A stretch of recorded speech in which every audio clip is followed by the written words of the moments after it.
Oui. Est-ce que vous pouvez nous dire quelques mots sur la manifestation d'aujourd'hui? Je crois que vous voyez la ferveur déjà. Ça nous apporte, si vous voulez, ce que nous sommes venus chercher. Nous sommes venus tout simplement féliciter et encourager l'Union européenne qui jusque-là soutient avec force notre pays, la Côte d'Ivoire, et surtout qui ont financé cette élection aujourd'hui qui a vu la victoire du docteur Alassane Dramane Ouattara. Alors je crois qu'il faut, pour nous le rassemblement des oufouettistes, il fallait quand même qu'on vienne au pied de leurs immeubles, surtout pour pouvoir leur dire merci, un grand merci, mais le combat n'est pas terminé. Le combat n'est pas terminé encore. Alors nous sommes venus les encourager pour qu'ils nous accompagnent toujours à la fin de ce processus-là. Nous savons bien qu'on a gagné, mais il y a encore de quoi faire. Alors nous sommes venus les encourager pour nous soutenir, à aller jusqu'au bout de nos idées. Voilà. Est-ce que vous répondez aux personnes qui parlent d'ingérence de l'étranger dans l'affaire politique de la Côte d'Ivoire?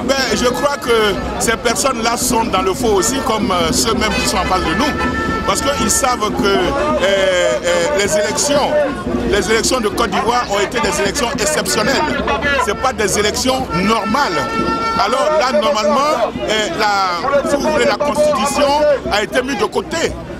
Alors là, quand il parle de la Constitution aujourd'hui, moi ça m'écoeure beaucoup. Nous voulons la paix. Nous voulons la paix, les élections devraient normalement nous ramener la paix. Et c'est dans cette optique-là que nous sommes. On n'écoute plus ces gens-là.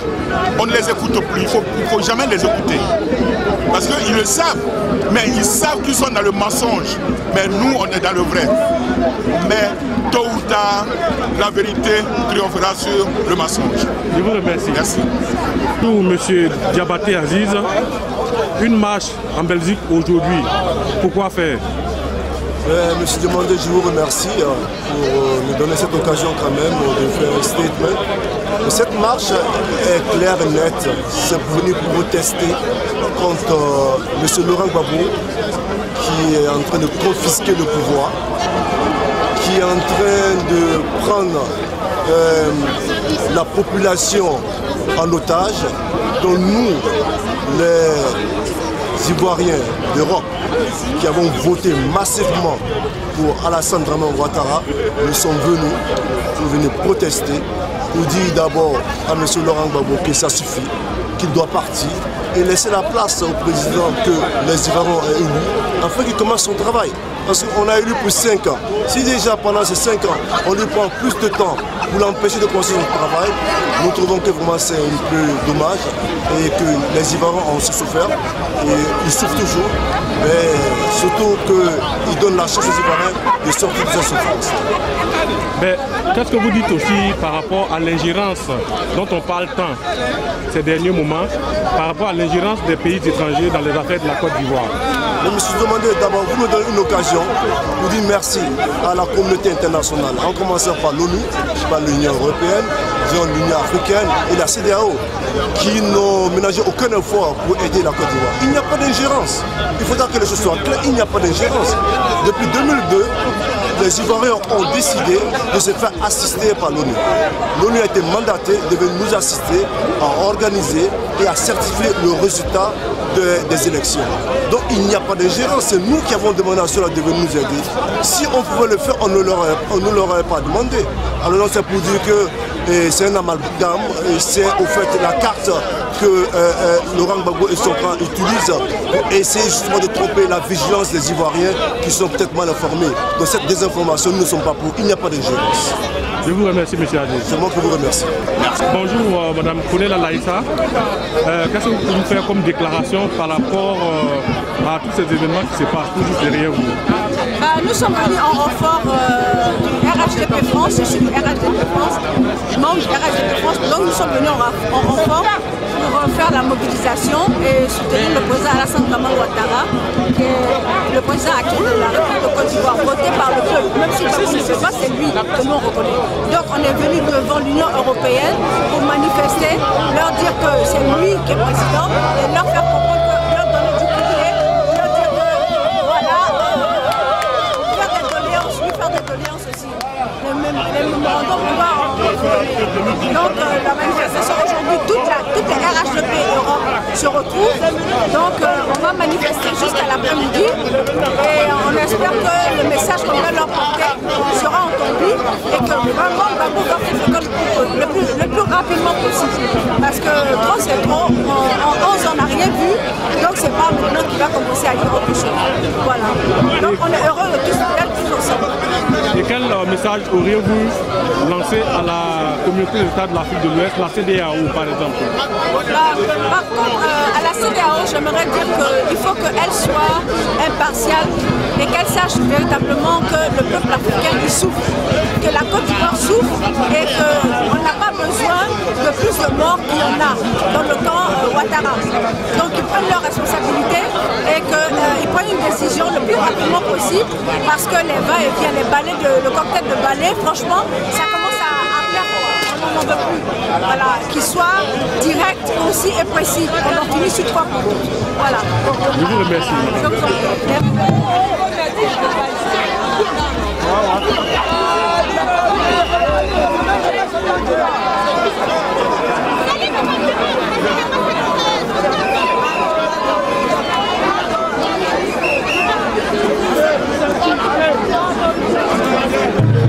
Bonjour, on se présente, vous avez ici Ado Solutions France. Ado Solutions France, donc avec son président que je présente.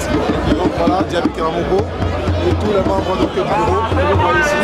Voilà. Alors nous sommes là aujourd'hui, pourquoi? Nous sommes là aujourd'hui en fait pour exprimer à toute l'Union européenne déjà son soutien envers Alassane Ouattara, c'est-à-dire la Côte d'Ivoire, le peuple de Côte d'Ivoire. Et nous venons leur rappeler que la majorité des Ivoiriens, c'est-à-dire plus de 60 à 70%, sont pour la démocratie.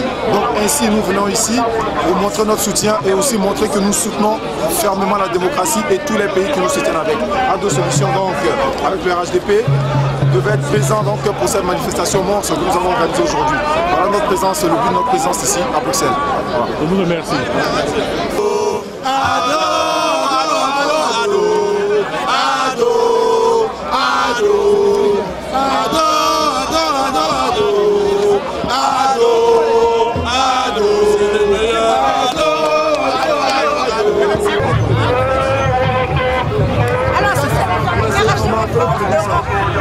La famille RHDP Europe. Angleterre, Allemagne, c'est Suisse. Et là, c'est la France. Allemagne. Alors, Amsterdam, il était là tout à l'heure, il n'est pas là. Donc, on est tous réunis aujourd'hui pour porter un message haut et fort à l'Union européenne pour dire que voilà, nous sommes tous réunis pour demander le départ de Gbagbo sans condition. On est passé par la loi diplomatique, il n'y a rien eu à faire. Maintenant, la dernière voie et le dernier moyen qui nous reste à faire, c'est là. Il faut qu'on les fouette pour dégager. L'Union européenne, puisque vous êtes ici à Chaumont, vous demandez quoi exactement? Alors, nous leur demandons évidemment, si possible, d'accroître évidemment leur soutien pour le règlement le plus rapidement possible de la situation évidemment qui prévaut en Côte d'Ivoire. Parce que nous savons que l'Union européenne peut apporter beaucoup de choses. Ils ont déjà pris des mesures qui sont très énergiques, des mesures, je veux dire, à la fois diplomatiques et économiques. Rappelez-vous que le nouveau président a relevé nombre d'ambassadeurs, évidemment, de leurs fonctions, particulièrement ici.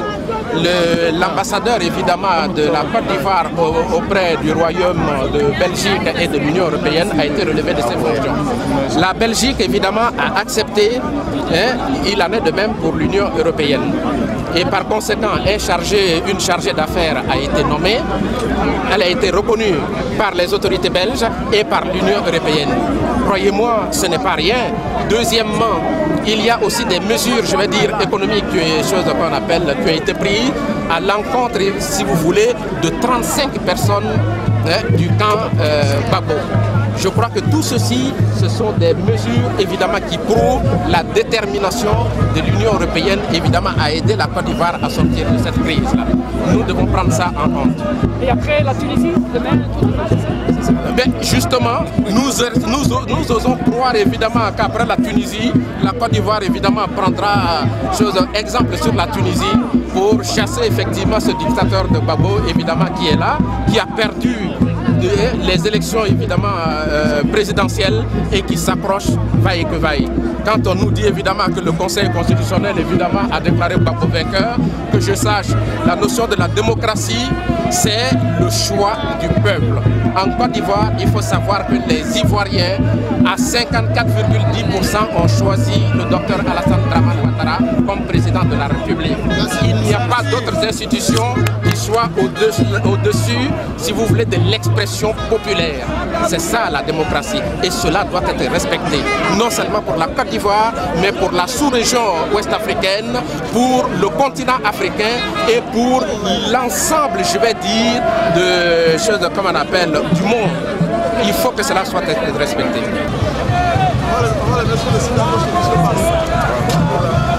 Bonjour madame. bonjour monsieur. Je voudrais vous demander, qu'est-ce que vous répondez aujourd'hui à ceux qui nous parlent des institutions qui ne sont pas respectées en Côte d'Ivoire? Des institutions qui ne sont pas respectées en Côte d'Ivoire. Merci monsieur, je m'appelle Bamba Massolona, je suis porte-parole d'Alassane Dramane Ouattara. Vous savez, lorsqu'on se noie, on s'approche même aux feuilles mortes. Et donc je pense que le respect des institutions, les institutions en démocratie, c'est comme un des contenants. Le contenu, c'est la volonté souveraine du peuple. Et je crois que c'est cette volonté qui s'est exprimée dans les urnes et qui a fait d'Alassane Ouattara l'actuel président de la République de Côte d'Ivoire. Quand vous parlez des institutions, je suis d'accord. On ne peut pas, en Côte d'Ivoire, nous n'avons pas décidé dans la Constitution de choisir un président par décision, fût-il de l'instance la plus haute juridique de la Côte d'Ivoire, c'est-à-dire fût-il du Conseil constitutionnel. Nous n'avons pas décidé de choisir un président par décision, mais par élection. Et donc le peuple de Côte d'Ivoire est allé voter dans les urnes et celui qui est sorti des urnes, c'est le docteur Alassane Dramane Ouattara qui est le président élu de Côte d'Ivoire. Donc je pense qu'il n'y a même pas de discussion à ce sujet. Sorona, oui. Qu'est-ce que vous pensez aussi du fait que Alassane soit désigné par le camp opposé comme le candidat de l'étranger? D'accord, je vous remercie cher monsieur, mais il faut dire qu'aujourd'hui nous ne sommes pas à la candidature, nous sommes après les élections et Alassane Ouattara a déjà été élu comme président de la République de Côte d'Ivoire. Donc parler de candidature de l'étranger, je pense que c'est derrière nous, c'était une étiquette que les uns et les autres voulaient coller à Alassane Ouattara, mais je crois que ça n'a pas fait recette, ça n'a pas marché. La preuve, le peuple de Côte d'Ivoire, malgré tout ça, a voté à 54% pour Alassane Dramane Ouattara. Donc le candidat des étrangers, je pense que c'est une formule qui n'a pas marché pour eux. Et ça ne marchera plus parce qu'Alassane n'est plus candidat. Et on nous parle aussi souvent de cette petite confusion entre les institutions, la loi et tout ça.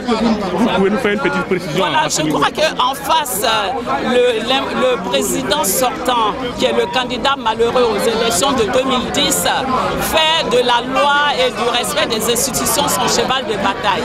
Parlons de la loi. Lui, il dit la loi c'est la loi, il faut la respecter. Mais je vais vous prendre qu'un seul exemple. La loi ivoirienne interdit qu'un homme ait 2 épouses. C'est la monogamie. Or, tout le monde sait que M. Gbagbo, qui est le président de la République, qui est le garant de la loi, qui doit faire respecter la loi, il vit notoirement avec une concubine. Et donc là, il n'a pas respecté la loi sur le mariage. Et donc, d'aucuns nous diront que c'est sa vie privée. Mais ce n'est plus sa vie privée à partir du moment où il utilise le Grumman présidentiel, l'avion présidentiel, pour le prêter à sa concubine pour aller faire ses courses. Et donc, il utilise les biens de l'État. Il est sous le coup de la loi. Donc, un monsieur de cette espèce-là ne peut pas donner des leçons sur le respect de la loi. Je suis désolée. Bonjour, monsieur. Bonjour. Je voudrais vous demander aujourd'hui les raisons de votre présence ici en Belgique aujourd'hui. En fait, on s'est rassemblés aujourd'hui en Belgique pour soutenir tous nos frères en Côte d'Ivoire qui n'ont pas la possibilité de manifester parce que malheureusement ils sont opprimés, ils sont assassinés lâchement par des mercenaires que M. Gbagbo a engagés. Et comme on est en Europe, on est sur un continent libre, donc on vient s'exprimer ici pour soutenir par solidarité pour tous ces gens-là qui souffrent en Côte d'Ivoire. Il y a des élections les plus transparentes qu'il y ait pu avoir dans toute l'Afrique. Et on a reconnu la victoire d'Alassane Ouattara, le nouveau président de la Côte d'Ivoire, et malheureusement M. Gbagbo ne veut pas laisser le fauteuil. Et ce qui s'est passé en fait, grosso modo, pendant toute sa campagne, M. Gbagbo avait déjà annoncé les couleurs. Il avait dit « Votez pour moi si vous voulez la paix ». C'est-à-dire, en d'autres termes, votez pour moi si vous voulez éviter une guerre. Et là, parce qu'il a perdu, justement, il nous ramène cette guerre. Et aujourd'hui, nous, on est là parce qu'on veut la paix, on veut que les Ivoiriens qui ont fait leur choix librement puissent jouir de toute leur liberté. Alassane a été élu sur un programme qui va permettre au pays d'avancer. Et nous, on ne peut pas rester là de manière immobile. Moi, par exemple, je suis financier, je vis à Paris, je travaille dans les plus grandes institutions financières, j'ai pas l'habitude de rentrer souvent dans mon pays en Côte d'Ivoire, mais dans ces conditions, ce n'est plus possible. Et c'est le peuple qui en pâtit. Tous ces gens qui sont là, qui sont opprimés au quotidien, alors qu'ils ont allé voter, ils ont fait leur choix et on leur prive de leur choix. C'est inadmissible. Donc je supplie encore M. Gbagbo, afin qu'il puisse avoir le courage, même s'il est dans l'erreur, il a été dans l'erreur pendant 4 mois, 2 mois plutôt, excusez-moi, il n'est pas trop tard pour bien faire. Donc je vous en supplie, M. Gbagbo, si vous aimez encore votre peuple, ayez la sagesse de laisser votre place. Et vous gagnerez en faisant ce geste. Merci. Vous avez quelque chose à ajouter à ce que... Oui, je voudrais ajouter rapidement. Je suis Ouattara Souadio, le président de la commission électorale de Benelux. Ce que je voudrais dire, c'est qu'il faut respecter le choix des Ivoiriens, il faut respecter la volonté des Ivoiriens. Qu'est-ce qui fait que les Ivoiriens soutiennent M. Alassane Ouattara? M. Alassane Ouattara, c'est quelqu'un qui va au-delà des cultures, qui va au-delà des religions, voilà, qui va au-delà de toutes ces considérations-là. Donc on a vu que c'est un monsieur qui cherche à rassembler les Ivoiriens, qui cherche à faire rentrer tous les Ivoiriens par une même porte et ressortir par une même porte. Donc voilà, c'est en cela que vous voyez que cette mobilisation ici à Bruxelles, qui est le centre de l'Europe, qui est le carrefour de toutes ces civilisations. Voilà pourquoi nous avons choisi ici Bruxelles pour demander à l'Europe de faire en sorte que la voix du peuple ivoirien puisse se faire entendre, que les Ivoiriens qui ont choisi de façon libre et démocratique M. Alassane Ouattara puissent enfin avoir cet homme-là à la tête de leur pays. Et donc nous pensons que ce vœu-là des Ivoiriens sera pris en considération et faire en sorte que le plus tôt possible M. Gbagbo puisse dégager, que ce soit de façon pacifique ou par la force. Voilà ce que je voudrais ajouter. Puisqu'on y est, vous nous parliez tout à l'heure en tant qu'un représentant de la CEI, de la commission électorale indépendante ivoirienne, comment se fait-il qu'il puisse avoir blocage à un certain moment? Est-ce dû à un mauvais mode d'emploi que vous avez au niveau de la CEI? Oui, mais il faut comprendre d'abord la composition de la CEI. La CEI est composée des Ivoiriens venant des partis politiques, du PDCI, RDR, FPI, d'abord de tous ceux qui étaient des accords de Marcoussis. Et donc, il y a eu ensuite des personnes qui ont été ajoutées. Il y a eu un représentant du président de la République, un représentant du président du Conseil économique et social, un représentant du président du Conseil économique et social, 2 représentants du ministre de l'Intérieur, un représentant du ministre de l'Économie et des Finances, un représentant du ministre de la Défense. Donc, ce qui fait qu'il y avait une certaine parité au niveau, une certaine égalité au niveau de la commission électorale. Et de la commission électorale. Et donc c'est une commission qui fonctionne de façon consensuelle. Et il s'est trouvé que quand on recevait les résultats, il fallait les consolider. Et quand la consolidation se faisait, on les proclamait. La consolidation du deuxième tour ayant été faite, les partisans de M. Gbagbo, l'ancien président, ne voulaient pas. Puisque sachant les résultats qui donnaient M. Alassane vainqueur avec plus de 54% des voix, et déjà tout le monde était déjà informé. Les deux candidats avaient déjà les résultats, tout comme les ambassadeurs accrédités en Côte d'Ivoire et le représentant du facilitateur ainsi que le représentant de M. Choi des Nations Unies. Et donc, ceux-là ont empêché que puisse proclamer les résultats. Je crois que la chose était aussi simple que ça. Le blocage était venu des partisans de M. Gbagbo qui ne voulaient vraiment pas qu'on proclame les résultats. Merci. Bonjour, monsieur. Vous nous aviez parlé avant les élections, vous avez fait une intervention où vous avez exprimé votre incertitude quant au fait que même si M. Gbagbo perdait les élections, il n'irait nulle part. Et vous avez proposé en son temps d'ailleurs qu'il puisse nous dire combien de temps il voulait rester au pouvoir et qu'on le lui donnerait s'il le voulait et ensuite on l'aurait vu. Qu'est-ce que vous en pensez aujourd'hui? Oui, alors je voudrais d'abord vous remercier pour l'occasion que vous nous donnez encore une fois de pouvoir intervenir. Il faut dire tout simplement, c'était de manière prophétique que nous avions avancé cela. Parce qu'en politique, il y a ce que l'on appelle la lisibilité, il y a la lecture. Et puis il y a des démarches. Nous avions dit en son temps, c'était, si nous nous rappelons bien, en juillet 2009, que M. Gbagbo ne partirait pas du pouvoir comme ça. Et qu'il aurait bien fait de dire aux Ivoiriens combien d'années il voudrait rester au pouvoir, de manière à permettre à chacun de savoir effectivement ce qu'il doit faire. Il aura eu le mérite de nous dire effectivement qu'il était un dictateur engagé. Alors nous avions en son temps lu tout simplement la démarche politique de ce monsieur par rapport à sa venue au pouvoir et par rapport à son maintien au pouvoir. Tout simplement. Parce que nous avons toujours dit que ce monsieur n'a jamais été sincère dans sa démarche politique. Et nous le soutenons encore une fois. La preuve, voilà donc, il a eu le mérite encore une fois d'avoir fait la plus grande mobilisation que les plus grands dictateurs n'ont jamais fait contre eux. À savoir, même Hitler n'a jamais réussi à mobiliser toute la communauté internationale contre lui. Gbagbo a eu l'honneur de pouvoir réussir cela. C'est à cela seulement que répondait